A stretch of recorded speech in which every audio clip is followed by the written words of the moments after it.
کہتے ہیں بیٹی میری کہ اگر ماہواری کا غسل ہے اور اتفاقاً عورت جمعہ کے دن پاک ہوئی ہے تو نماز جمعہ سے پہلے کروں یا نماز جمعہ سے پہلے کرنا منع؟ کیوں پہلے کرنا منع ہے؟ تو آپ کو تو الٹا ڈبل ثواب ہو جائے گا.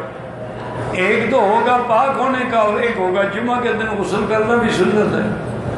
حضور پاک صلی اللہ علیہ وسلم کی حدیث ہے کہ جمعہ کے دن آدمی غسل کرے، اچھے کپڑے پہنے، خوشبو لگائے، یہ سنت ہے حضور صلی اللہ علیہ وسلم کی، تاکہ وہ جب اتنے بڑے اجتماع میں آئے تو اس سے کسی کو نفرت محسوس نہ ہو.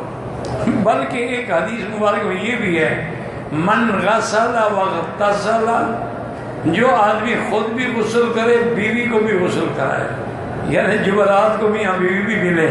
تو اب دونوں جو غسل کریں گے اور اس کے بعد وہ جلدی سب سے پہلے مسجد میں آ جائے تو اس کے لیے بہت بڑا اجر ہے.